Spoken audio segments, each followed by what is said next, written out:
Selamat malam, jemaat Tuhan yang terkasih. Kita berjumpa kembali dalam program Mesbah Keluarga yang khusus membahas mengenai pendalaman Alkitab. Dan pada malam hari ini kita sama-sama akan belajar suatu topik yang saya beri judul penggenapan di kitab Yesaya, yaitu pasal 24 ayat 4 sampai 6. Namun seperti biasa, sebelumnya kita akan berdoa terlebih dahulu. Terima kasih Tuhan, kalau pada malam hari ini kami semua masih diberi kesempatan untuk terus bersekutu dengan Engkau. Biarlah Tuhan Roh Kudus terus bekerja di dalam hati kami, agar kami mempunyai kerinduan semacam ini. Malam ini kami mau duduk di kaki Tuhan, mendengarkan sabda-Mu. Bersabdalah Tuhan melalui hamba-Mu yang hina ini, sebab tanpa urapan Roh Kudus, hamba-Mu tidak akan mampu melakukan apa-apa. Dalam nama Tuhan Yesus kami sudah berdoa dan mengucapkan syukur. Mari sama-sama yang siap untuk menerima kebenaran firman Tuhan, kita katakan amin. Seperti kita ketahui, COVID-19 ini masih ada di antara kita dan telah merusak tatanan dunia secara keseluruhan, dan kelihatannya akan kembali ke masa beberapa puluh tahun yang lalu, baik itu ilmu perkembangan kedokteran maupun bidang ekonomi. Yang tentu yang berbeda, yang maju adalah sebuah bisnis yang mengandalkan sosial media, ya. Di bidang kedokteran kita lihat sampai saat ini belum diketemukan vaksin yang tepat, ya, yang dapat dipakai untuk menanggulangi COVID-19 ini, apalagi obatnya, ya. Walaupun beberapa negara terus berusaha sudah dengan sekuat tenaga, namun ternyata hasilnya belum memuaskan, ya. Bahkan kita tahu, kita yang sudah menerima vaksin 2 kali pun masih dapat terpapar oleh COVID-19 ini, yang mereka sebut dengan Omicron itu, ya. Demikian juga dengan perekonomian dunia, ya, yang sampai saat ini masih belum mencapai seperti apa yang kita harapkan. Bahkan terjadi inflasi yang tinggi di beberapa negara karena mereka berusaha untuk memompa pertumbuhan ekonominya, ya. Dan keadaan ini boleh dikatakan berbahaya, ya, karena sewaktu-waktu akan menjadi bom yang akan meletus, yang akan menghancurkan perekonomian dunia, ya. Dan kalau kita lihat sejarah daripada pandemi yang terjadi di muka bumi ini, seperti COVID-19 ini, bukanlah yang pertama, ya, tetapi sudah ada beberapa pandemi sebelumnya yang juga hebat dalam jumlah korban yang cukup besar, ya. Namun karena terjadinya untuk masa yang lalu di mana teknologi belum berkembang pesat seperti sekarang, maka banyak orang yang belum bisa membayangkan keadaan sebenarnya pada waktu itu, ya. Pada zaman dahulu penerbangan pun masih sangat terbatas karena harga tiket yang sangat mahal, ya, hanya dapat menjangkau kalangan atas saja. Tetapi pada zaman sekarang harga tiket itu sudah terlalu murah, bahkan ada yang lebih murah daripada transportasi di darat, ya.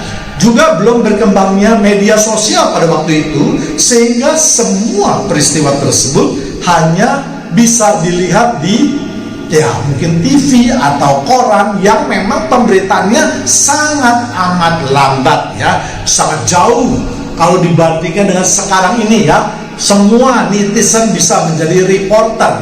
Ada satu kejadian, langsung mereka mengambil HP, langsung mereka memvideokan. Bahkan, ya, TV-TV yang terkemuka yang belum mendapatkan peristiwa tersebut, mereka malah mengambil, ya, film-film atau video-video yang diambil oleh para netizen. Itulah sebabnya penyebaran COVID-19 yang kita tahu semuanya dimulai dari kota Wuhan, kemudian bisa menyebar cepat ke seluruh dunia, ya. Sebagai bahan pertimbangan atau perbandingan, mari kita lihat beberapa pandemi yang juga merenggut nyawa manusia dalam jumlah yang besar, ya. Yang pertama misalnya yaitu Justian, ya, yang terjadi pada tahun 540 sampai 542, ya.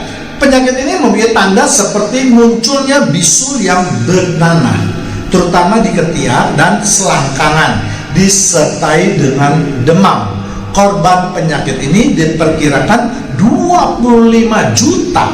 Penyebabnya adalah tikus dalam jumlah besar yang terbawa dari sebuah kapal ke Mesir, ya. Kemudian yang kedua yaitu Antonine Plague, ya, dari tahun 165 sampai 180, ya. Nah, penyakit ini juga dengan tandanya tubuh penyakit berbintik-bintik merah dan hitam seperti cacar, batuk, kerongkongan, kering, demam, dan diare. Meskipun banyak tabib terkenal dikerahkan untuk menangani penyakit ini, namun penyakit ini tetap menelan korban yang cukup besar, yaitu 5 juta. Penyebabnya pada waktu itu dianggap tulah, ya, karena ada tentara Romawi yang membuka peti-peti emas di kuil Apollo, ya. Kemudian yang ketiga yaitu dikenal dengan The Black Death, ya, 1347 sampai 1352. Terjadi pertama kali yaitu di Sisilia di Italia, yaitu karena pembunuhan orang-orang Mongol di Laut Mati, kemudian dibawa oleh tentara ke Eropa atau ke Italia. Korban atau data yang resmi itu menyebutkan 50 juta, tetapi menurut data yang tidak tertulis itu kurang lebih 100 juta. Ini merupakan pandemi yang paling buruk sepanjang sejarah manusia. Tanda-tandanya juga demam, muntah-muntah, diare, kemudian timbul bisul-bisul bernanah, kemudian menghitam, ya. Kemudian yang keempat yaitu flu burung tahun 1918 sampai 1920, ya. Terjadi pertama kali di Spanyol yang memiliki tanda-tanda seperti virus corona, ya. Dan penanganannya juga dilakukan seperti COVID-19 ini, yaitu memakai masker, sering mencuci tangan, menjaga jarak, ya. Jadi apa yang sekarang kita lakukan adalah merupakan pengulangan yang dilakukan pada masa flu Spanyol tersebut. Korban yang jatuh juga diperkirakan 50 juta. Ya. Jadi kalau kita perhatikan semua penyakit pandemi ini mempunyai ciri-ciri yang hampir sama. Kemudian kita juga akan melihat beberapa musibah yang pernah terjadi di muka bumi ini berdasarkan Alkitab. Hal pertama yang dilakukan Allah ialah menghancurkan kehidupan di bumi dan manusia adalah ketika Allah mendatangkan air bah, di mana hanya keluarga Nuh saja yang diselamatkan. Walaupun Allah menyesal dan berjanji tidak akan mendatangkan musibah sebesar itu lagi, namun bukan berarti manusia bisa berperilaku seenaknya. Hal lain juga yang dilakukan oleh Allah yaitu terhadap, ya, ini bersifat lebih lokal, yaitu penghancuran kota Sodom dan Gomora. Lagi-lagi dengan alasan yang sama, yaitu perilaku manusia yang sudah rusak, sehingga Allah muak dan Allah merasa tujuan penciptaan telah melenceng dari kehendaknya. Untuk itulah kedua kota tersebut akhirnya dihancurkan atau dimusnahkan, ya. Memang di dalam kitab Perjanjian Baru kita tidak menemukan musibah yang Tuhan Yesus lakukan. Namun kita harus ingat di kitab Wahyu kita sering diingatkan bahwa bumi akan mengalami suatu musibah yang cukup mengerikan, ya. Sekali lagi kita sebagai umat harus peka terhadap pesan apa yang ingin Tuhan sampaikan melalui COVID-19 ini, ya. Saya pernah menyampaikannya dalam beberapa kesempatan yang lalu mengenai COVID-19 ini. Itu jemaat Tuhan yang terkasih dapat mencari video-video saya yang lain yang berhubungan dengan COVID-19 ini. Namun pada hari ini kita hanya akan berkonsentrasi pada nubuat seorang nabi besar di dalam Perjanjian Lama, yaitu Yesaya. Mari kita lihat di Yesaya 24 ayat 5 sampai 6. Bumi cemar karena penduduknya, sebab mereka melanggar undang-undang, mengubah ketetapan, dan mengingkari perjanjian abadi. Nah, sebab itu sumpah serapah akan memakan bumi, dan penduduknya akan mendapat hukuman sebab itu penduduk bumi akan hangus lenyap dan manusia akan tinggal sedikit. Kalau kita membaca dari ayat pertama, maka itu menggambarkan firman Allah yang hendak menghancurkan bumi dan manusia. Karena Allah sudah muak dengan perilaku manusia. Allah pernah beberapa kali menghancurkan bumi dan manusia karena perilaku manusia yang sudah tidak lagi menghiraukan hukum-hukum Tuhan. Ya, sekarang yang menjadi pertanyaan adalah mengapa tiba-tiba pandemi yang berupa COVID-19 ini melanda dunia? Walaupun ada yang menafsirkan bahwa ini adalah akhir zaman, ya, namun saya lebih condong menafsirkan sebagai bagian dari peringatan Tuhan terhadap umatnya yang kerap kali memberontak terhadap Tuhan. Kalau kita perhatikan di Alkitab, khususnya di kitab Perjanjian Lama seperti tadi sudah saya sebutkan, yaitu mengenai air bah dan pemusnahan Sodom dan Gomora, ataupun hukuman-hukuman lain yang dijatuhkan oleh Tuhan, semuanya itu karena Tuhan muak terhadap perilaku manusia, ya, umat yang tidak mau, ya, mengikuti perintah Tuhan. Mari kita lihat di Yesaya pertama, yaitu Yesaya 24 ayat 5. Bumi cemar karena penduduknya, sebab mereka melanggar undang-undang, mengubah ketetapan dan mengingkari perjanjian abadi. Dikatakan tadi bumi sudah cemar karena penduduknya, ya. Artinya apa? Artinya perbuatan manusia sekarang ini sudah banyak yang melanggar kehendak Tuhan. Manusia sudah tidak takut lagi terhadap perintah Tuhan, ya. Bahkan manusia sudah berani memberontak dan sebagian malah menantang Tuhan sebagai penguasa alam semesta ini, ya. Manusia berbuat apa saja yang mereka kehendaki, ya. Kemudian kalimat yang kedua itu mereka melanggar undang-undang. Undang-undang yang mana? Tentu bukan undang-undang yang dibuat oleh manusia, tetapi undang-undang tersebut adalah hukum Tuhan, ya. Misalnya saja Tuhan menyuruh manusia untuk beristirahat pada hari yang ketujuh, tetapi ya masih banyak umat yang tidak peduli, ya. Kemudian Tuhan juga menyuruh jangan membunuh. Banyak juga ya orang yang melakukan perbuatan membunuh. Tuhan menyuruh jangan berzina. Banyak juga manusia-manusia yang berzina. Bahkan mereka berani berbisnis yang berhubungan dengan zina dan seterusnya. Dan kalau kita mau terus mencari berbagai kesalahan manusia terhadap hukum Tuhan, saya rasa banyak sekali, ya, yang memang hukum Tuhan sudah dilanggar oleh manusia, ya. Bahkan karena sudah terlalu banyak, sudah terlalu biasa, akhirnya pelanggaran-pelanggaran itu dianggap sebagai suatu perbuatan yang biasa-biasa saja, ya, bahkan tidak lagi dikategorikan sebagai perbuatan yang melanggar hukum Tuhan, ya. Kemudian ada kalimat lagi, mengubah ketetapan dan mengingkari perjanjiannya. Ya, artinya banyak hukum Tuhan yang dipelintir demi memuaskan hawa nafsu seseorang. Ini tidak hanya terjadi di orang dunia saja, tetapi juga di dalam kalangan gereja. Bahkan para pengkhotbah berani memelintir ayat-ayat yang ada di dalam Alkitab demi menunjang tujuannya. Ya, banyak sekali orang yang berani mengubah ketetapannya dengan cara menafsirkan ayat secara sepotong-sepotong, ya, untuk menunjang pendapatnya, ya. Ya, banyak sekali juga fungsi gereja yang sudah tidak lagi berfungsi sebagaimana mestinya, tetapi dijadikan lahan untuk berbisnis.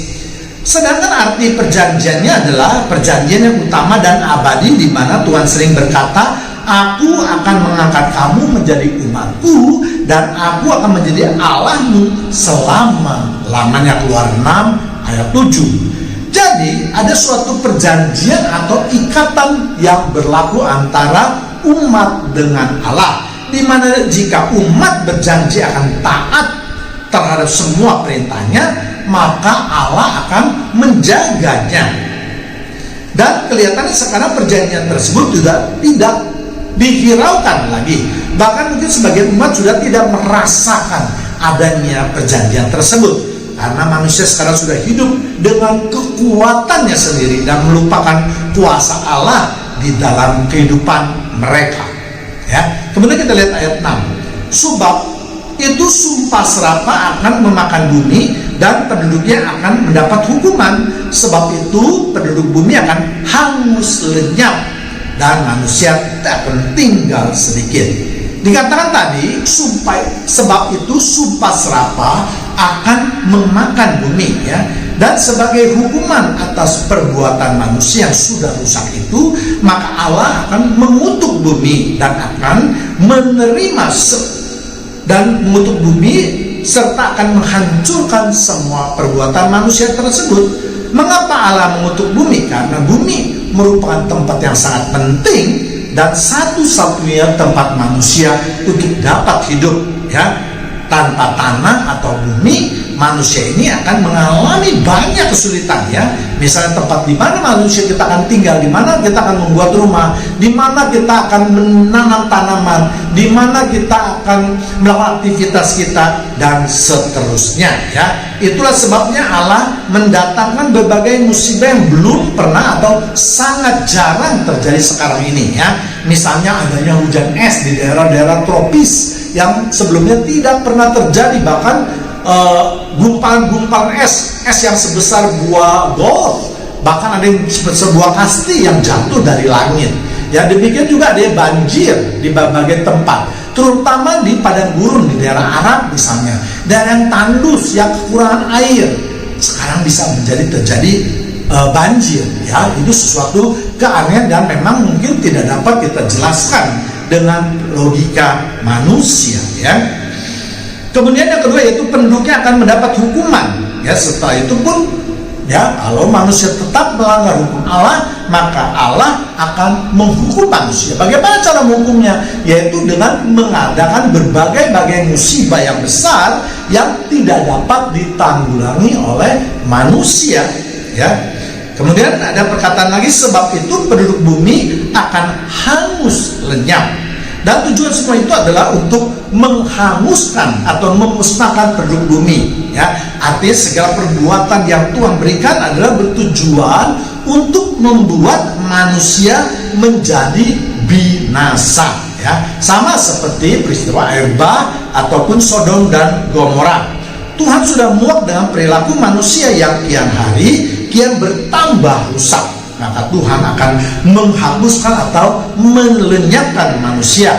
Ya, Tuhan ingin mengingatkan bahwa peristiwa Sodom Gomora itu akan terjadi lagi. Memang Tuhan tidak akan melakukan dengan cara yang sama, tetapi Tuhan mempunyai banyak cara untuk menyatakan kuasanya, dan salah satunya dengan COVID-19 ini, ya. Dan manusia akan tinggal sedikit, ya. Artinya Tuhan akan menyeleksi mereka yang hidupnya berkenan, yang akan diselamatkan, sedangkan mereka yang hidupnya tidak berkenan di hadapan Tuhan akan dimusnahkan. Itulah arti dari kitab Yesaya 24 ayat 5 sampai 6, ya. Lalu bagaimana jika dihubungkan dengan adanya COVID-19 ini? Seperti kita ketahui ayat ini, banyak sekali fenomena alam yang ajaib, ya. Yang tadi misalnya yang tadi saya katakan, ya, daerah panas terjadi es, bahkan ada tanah yang bergerak yang dapat menelan semua yang ada di atasnya, ya. Banyak sekali hal-hal atau kejadian-kejadian alam di samping yang konvensional, misalnya gunung Merapi meletus, ya, iklim yang tidak tentu dan seterusnya, ya. Jadi mari jemaat Tuhan yang terkasih, tentu kita tidak ingin menjadi bagian yang akan dimusnahkan oleh Tuhan, ya.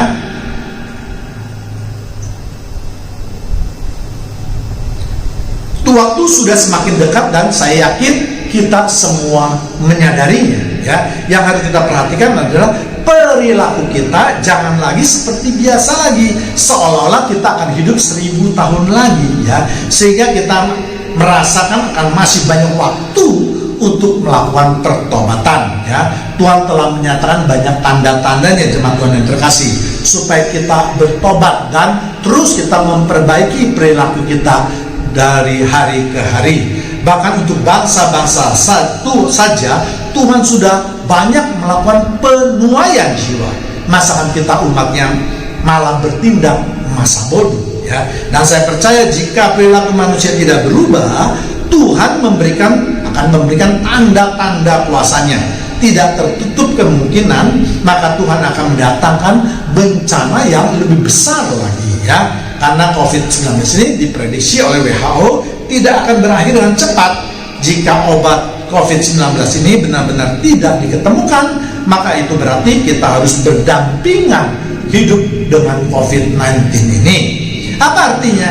Artinya mereka yang mau taat, mereka yang mau mendisiplinkan diri, yang mau bertobat, mereka itulah yang diselamatkan. Banyak berdoalah supaya kita juga diselamatkan ya. Memang banyak doa yang sudah dipanjatkan oleh bangsa-bangsa, tetapi ternyata COVID-19 ini tetap saja, walaupun kelihatannya memang sudah berkurang ya, tetapi tetap dia berevolusi terus virusnya ya. Dan kita tidak tahu sampai kapan, karena saya dengar booster di negara kita ada yang bilang 6 kali, ada yang 3 kali 6 kali, tetapi di luar negeri ada yang sampai 9 kali boosternya ya. Kita tidak tahu apakah ada gunanya booster tersebut ya, karena jelas kalau virus COVID-19 itu terus berevolusi, terus maka kiranya ya apa yang kita terima vaksin maupun booster itu tidak terlalu bermanfaat besar ya. Memang akan mencegah, menguatkan tubuh kita, tetapi jelas tidak akan menyembuhkan ya. Jadi sekali lagi, mari jemaat Tuhan yang terkasih, janganlah kita apatis terhadap apa yang telah terjadi dengan COVID-19 ini. Mari kita terus berseru untuk menyatakan pertobatan kita, memohon pengampunan dan memperbaiki perilaku kita. Berdoa, memuji, menyembah, bersekutu dengan Tuhan adalah perbuatan yang sangat baik, tetapi yang juga Tuhan inginkan adalah yang terbaik ya. Jadi untuk itu berikan yang terbaik dalam setiap ibadah ya, dan juga tentu hidup takut akan Tuhan. Jadi yang harus menjadi sasaran dari pertobatan kita ini bukan hanya saja di bibir saja, sebab banyak sekali di antara kita yang menyatakan bahwa oh iya kita mau mengubah hidup kita mau bertobat, kita mau ini, kita mau itu, tetapi pada kenyataannya, faktanya dia tetap melakukan hal yang sama ya. Begitu, mari sekali lagi kita siapkan hati kita untuk pertobatan ya. Demikianlah pemberitaan firman yang dapat saya sampaikan pada malam hari ini. Kita tundukkan kepala kita kembali. Terima kasih Tuhan kalau pada malam hari ini kami umat-Mu telah diingatkan kembali akan kebesaran dan kuasa Tuhan. Ampunilah kami umat-Mu yang sering kali mendukakan hati Tuhan.